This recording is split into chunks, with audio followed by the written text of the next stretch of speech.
67th minute at the Estadio Azteca. Roberto Alvarado cushions the cross.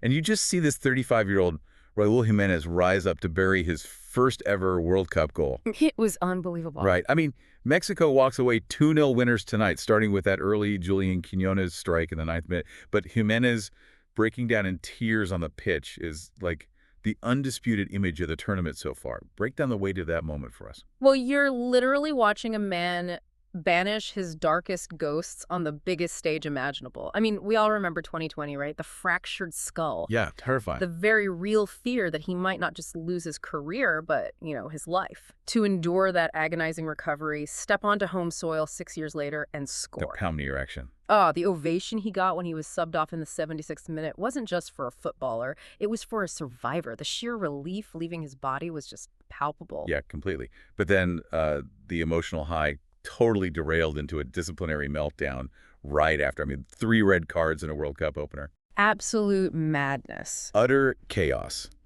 You have Sithole thraging down a Mexican attacker clean through in the 49th. Then Thumba's Zwane earns a straight red in the 84th for unsporting behavior. Which was so unnecessary. Right, and just when you think the match is bleeding out, Cesar Montes gets sent off for serious foul play in the 92nd minute. It was a complete and utter implosion. And, the irony here is actually devastating. Wait, what do you mean? Well, the last time 3 straight red cards were pulled in a single World Cup match was 1998. And get this, South Africa was involved in that one too, against Denmark. Wow, I didn't even realize that. Yeah, it's like when the pressure ramps up on the global stage, the South African side just consistently snaps under the psychological strain. The frustration completely overrode their discipline. For sure. But honestly, I'm looking at Mexico's tactical setup after Sithole walked, and I am not buying the hype on this 2-0 win. Oh, they were so wasteful. Exactly. They had a man advantage for over 40 minutes. They held 57% possession, generated 16 shots, and they only managed 4 on target. Yeah, it's not great. It's terrible. Right. They played like a boxer who has their opponent pinned against the ropes, but totally refuses to throw a combination. No overlapping runs, no stretching the fullback, nothing. Just static passing. Yeah, just static passing around the perimeter and these low percentage shots from 20 yards out. Well, Ronwen Williams is honestly the only reason that conservative Mexican strategy didn't end in a humiliation for South Africa. I mean, he was making desperate, sprawling saves while his entire defense disintegrated. He was massive, but his attack gave him absolutely nothing. 0 support up top, 3 total shots for the entire match. Yeah. Zwane is brought on to be their creative spark, and he manages 1 lonely strike in the 81st minute. Yeah, it was really tough to watch. And the real tragedy is South Africa's proudest record died tonight.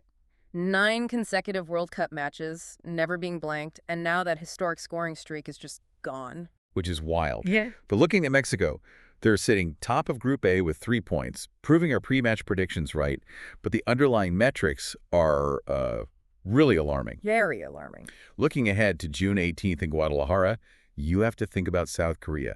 They are fast, they counter ruthlessly, and they will punish a team that cycles the ball this predictably. Oh, Mexico has every reason to be anxious right now. Not only did they look creatively bankrupt against a low block, but losing Cesar Montes to suspension is catastrophic. Huge blow. He is the emotional and physical anchor of that backline. To throw away your primary defensive enforcer in a game already won is just a staggering failure of leadership. Yep.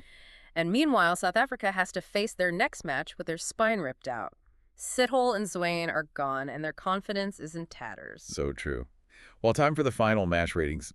Purely analytically, Mexico gets a 6.5 out of 10 for me. That low. Yeah. I mean, 3 points in an opener is the objective, but failing to exploit the half spaces with an extra man and Montes' unforgivable red card expose massive vulnerabilities. South Africa gets a 3. Okay, yeah. Ronwen Williams earns all 3 of those points on his own. The rest of the squad abandoned any semblance of tactical structure. What about you? Well, I'm giving Mexico a 7.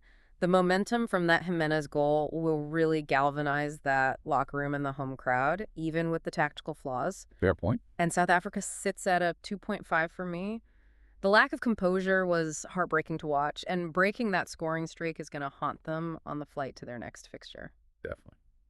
Well, that wraps up match day 1 for Group A. If you want the sharpest tactical analysis of every single match as this tournament unfolds, you need to hit subscribe on GK Terrace right now. Exactly. We're breaking down the tactics, the heartbreak, and the drama of the 2026 World Cup every single day. So make sure you're subscribed to GK Terrace so you don't miss a thing.